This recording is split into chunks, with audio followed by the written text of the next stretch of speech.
Isang humaharurot na van ang sumalpok sa motorsiklo sa Santa Barbara, Pangasinan. Kita sa isang anggulo ng CCTV na tumilapon ng rider pati ang ilang bahagi ng motorsiklo. Dead on arrival siya sa ospital. Madaling araw ng Sabado nangyari ang banggaan. Ayon sa pulisya, batay sa kuha ng CCTV, nagkaproblema ang motorsiklo. Hawak na ng pulisya ang van driver na sinusubukang kunan ng pahayag. Day 8 ng impeachment trial ni Vice President Sara Duterte. Hindi lang simpleng banta kundi aktwal na plano ang mga pahayag ng bise sa online press con noong November 2024, sabi ng testigo ng prosekusyon na si NBI Director Melvin Matibag. Isiniwalat din niyang may person of interest na sila na maaaring makatulong sa pagkilala sa hitman na kinausap umano ng Vice President. May report si Ian Cruz. We already have established persons of interest na maaaring makapagturo o tumukoy dun sa taong kinausap ng ating Vice Presidente. Ang tinutukoy ni NBI Director Melvin Matibag na huling testigo ng prosekusyon sa Impeachment Article 4 ay ang sinasabing hitman na nakontrata na ni Vice President Sara Duterte para patayin ang Pangulo, unang ginang at dating speaker sakaling patayin siya. Itong persons of interest kasama sa pagpaplano at inamin sa inyo na mayroong pagpaplanong ginagawa para pumatay. Meron po silang impormasyon na magtuturo po dito sa pagpaplanong ito. Hindi sila yung kasama sa pagpaplanong pumatay. Sa ngayon po, Magtuturo lang sila. Doon po sa iba persons of interest, meron po kaming kinukonsidera doon na maaaring siya po ang kausap mismo ng Vice Presidente. Anong ebidensya? Tumanggi na si Matibag na isa publiko ang mga sinasabing persons of interest alang-alang sa nagpapatuloy na investigasyon at proteksyon sa kanilang mga ahente at impormante. Pero batay sa kanilang obserbasyon, hindi na lang basta simpleng banta ang pahayag ng bise noong November 2024, kundi isa na aktwal na plano. Kaya naman itong April 16, lumikha raw ang NBI ng Special Task Force para tumutok sa investigasyon. Ipinunto rin ng prosekusyon ang umano'y pattern of violence, hindi lang sa mga pahayag ng bise, kundi pati ng iba pang miyembro ng pamilya Duterte. Gusto ko tanggalin yung ulo niya ba? Isang ulo lang naman ang kailangan namin, ang ulo ni Bongbong Marcos! Anong koneksyon, kung mayroon man, ang video ni Mayor Sebastian Duterte at ang video ni Vice President Sara Duterte sa kasalukuyang investigasyon ng Special Task Force? Objection, kung Your mayroon man. Kapansin-pansin po na makikita natin na nanggagaling sa isang pamilya ang pagbabanta sa ating Pangulo at parehas na nag-refer sa ulo ng Pangulo. Kung kaya naman, iniisip po ba namin kung meron bang kasabwat o may sabwatan sa pangyayaring ito? Ipinalabas din sa impeachment court ang video ng panununtok ng bise sa isang sheriff noong mayor pa siya ng Davao noong 2011. Nanindigan si Matibag, hindi lang panakot sa Pangulo ang nakikita nila, banta rin ito sa pambansang seguridad dahil sa anyay network ng bise at ama nitong dating presidente. It is a kinetic force na kung saan yung mga nakarinig ng kanyang pababanta ay gumagaya na rin at nagbabanta, lalong-lalo na sila ay nabibilang sa isang pamilya. Isinaalang-alang din daw ng NBI ang anyay open source intel na dokumento ni Arturo Las Cañas, ang nagpakilalang dating kasama sa Davao Death Squad at isa sa mga testigo laban kay dating Pangulong Rodrigo Duterte sa International Criminal Court. Pinayagan ng korte na basahin ang bahagi ng salaysay ni Las Cañas kahit tutulang depensa dahil anila hindi pirmado at hindi notarized ang affidavit.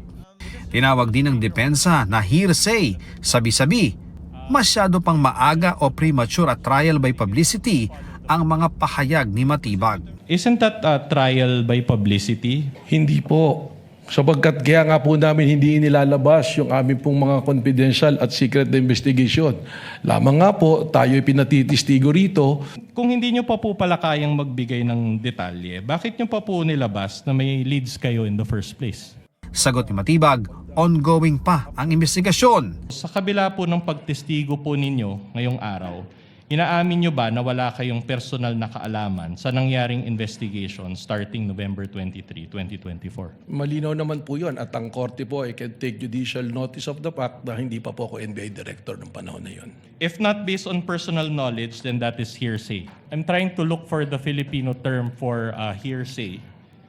Ano ba yung hearsay sa Tagalog? Sabi-sabi or chismis? Entries in official records are considered as prima facie evidence of the contents thereof. And thus, it's exactly the basis of the witness in answering the question of the defense. Nilabas din ng depensa ang partisipasyon ng misis ng testigo na si Laguna 1st District Representative Maria Rene Ann Lourdes Garcia Matibag sa impeachment.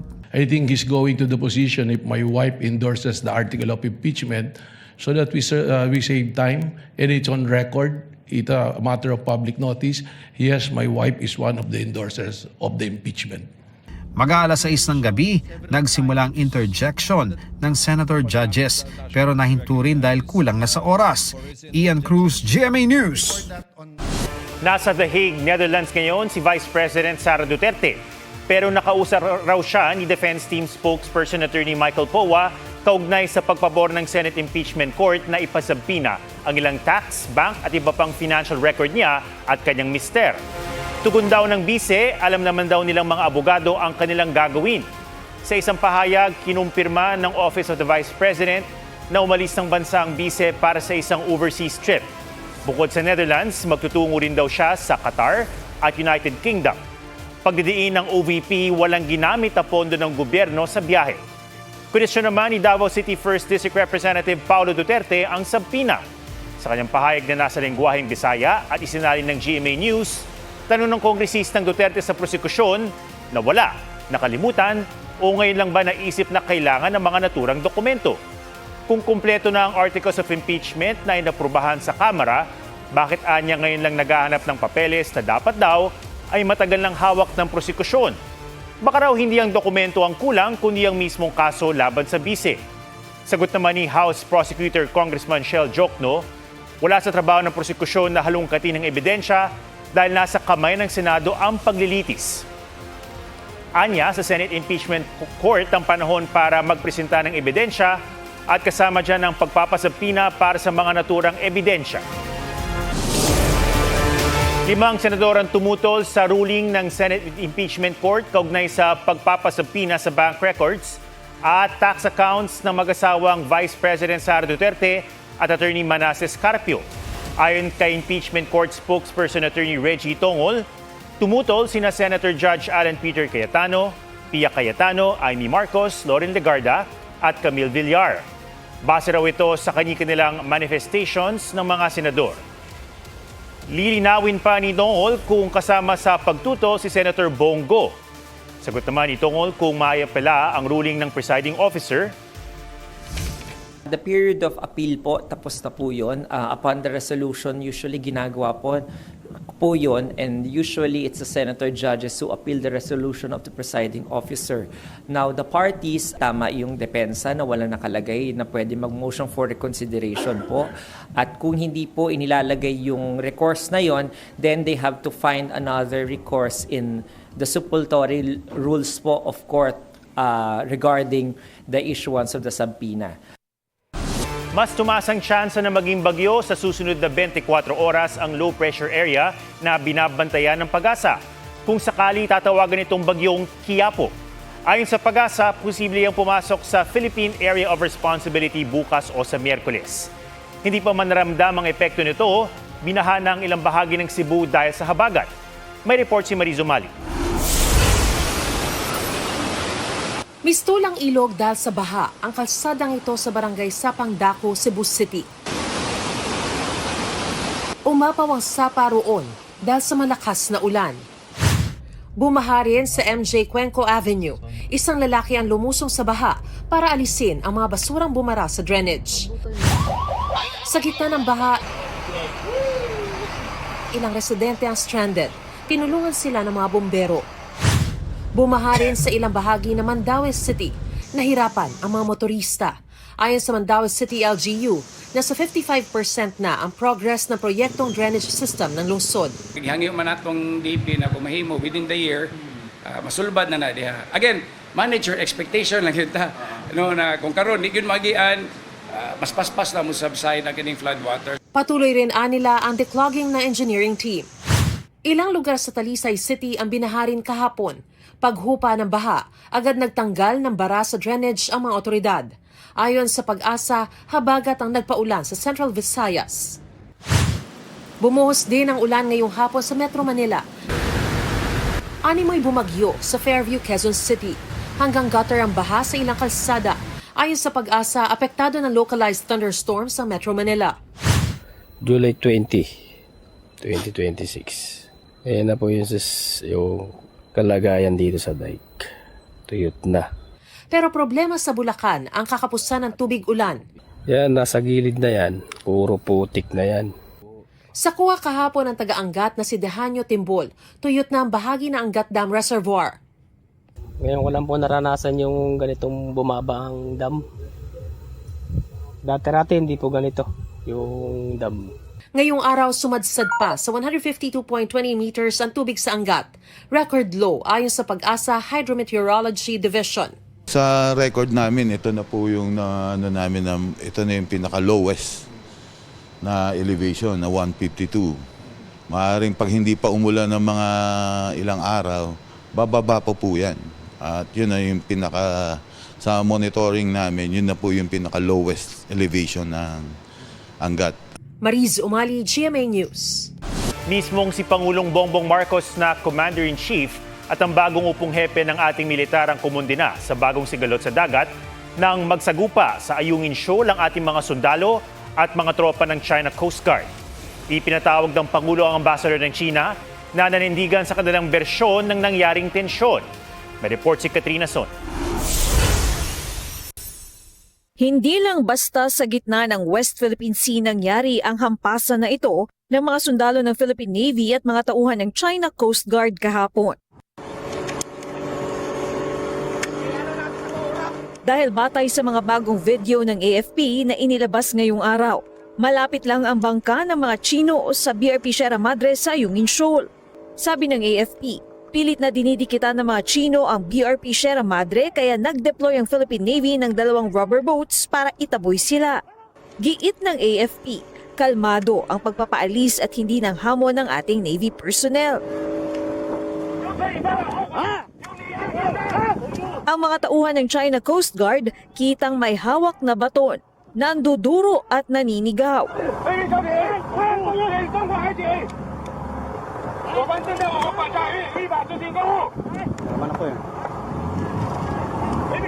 Paglapit ng isang rubber boat ng Pilipinas, isang Chinong Coast Guard ang akmang manghahampas. Inilabas ng AFP ang mga bagong video para kontrahin ang bersyon ng Chinese Embassy sa tensyon na mga sundalong Pilipino ang nanghamon ng away at naunang nanakit. Naglabas pa ng mga video ang embahada. What they are showing is a spliced or incomplete version of the video. If they show the full context of the video that they took, it will be incriminated against them. Ang BRP Sierra Madre ay nagsisilbing outpost ng Pilipinas sa Ayungin Shoal na nasa loob ng ating 200 nautical mile exclusive economic zone.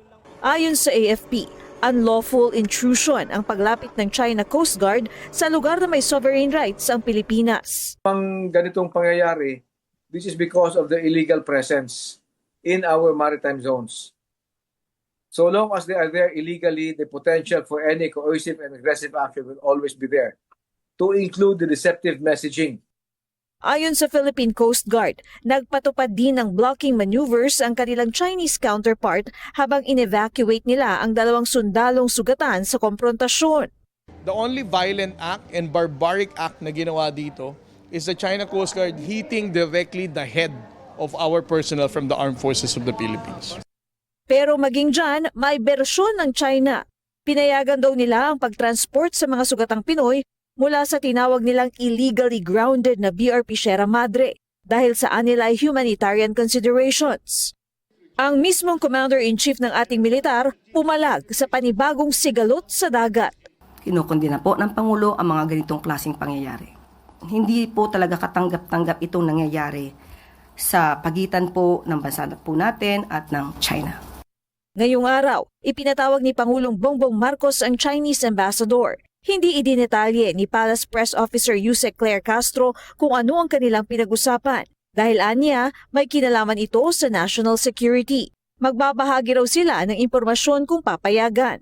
Your soldiers, they're building some kind of a barrier nets, and they're doing some kind of a construction work in the ship. So we send 2 boats to check what happened. Then they send boats and people to challenge us, ask us leave, to provoke or something. Then something happened. So that's the whole story. Ang bagong upong hepet ng AFP na si General Antonio Navarrete, tiniyak na hindi mangingimi ang AFP sa pagtatanggol sa teritoryo ng Pilipinas. We have to stand our ground. Atin yan. Rest assured that we will also do our jobs. And I think they're ready for it. We have our rules of engagement also there. Katrina Son, GMA News. Isang estudyante ang nagbanta ng karahasan sa kanilang paaralan sa Pangasinan. Ako ay isang armado na kabilang sa grupo nila. Binabalaan ko lahat ng mga estudyante sa Rosales National High School na kung ayaw nyo madamay, huwag kayong pumasok. Natukoy ng pulisya ang 15 anyos na estudyante sa video. Lumabas sa kanilang investigasyon na katuwaan at nakikiuso ang binatilyo. Na-recover sa kanyang isang pellet gun at baseball bat. Hawak na ng pulisya ang estudyante at isasailalim sa intervention ng DSWD. Naging maayos naman ang sitwasyon sa paaralan. Sinusubukan pang kuhanan ng pahayag ang mga magulang ng estudyante pati na ang pamunuan ng eskwelahan. Parang di na umuubra ngayon ang kasabihang money can't buy happiness dahil ang ilang Pinoy di nangihinayang gumastos para sa ikasasaya at ikauunlad ng sarili. Narito ang 5 things that are worth your money ng mga Pinoy sa report ni Katrina Son. Hindi nga naman napupulot ang pera, kaya bawat 5 mahalaga. Sa 2023 Family Income and Expenditure Survey ng Philippine Statistics Authority, lumabas ang mga pangunahing ginagastusan ng mga pamilyang Pinoy. Ito ang top 5. Una, pagkain at inumin. Pangalawa, gastos sa bahay kasama ang mga bill sa kuryente, tubig, pati LPG. Pangatlo ang gastusin sa transportasyon, gaya ng pamasahe, petrolyo at maintenance ng sasakyan. Pang-apat, miscellaneous activities. At panlima, information and communication gaya ng internet connection. Sa TikTok trending ngayon ang tanong kung ano ang 5 things that are worth your money o 5 bagay na hindi nakakahinayang nagastusan. Things worth your money. Number 1, airplane tickets. Number 2, guys,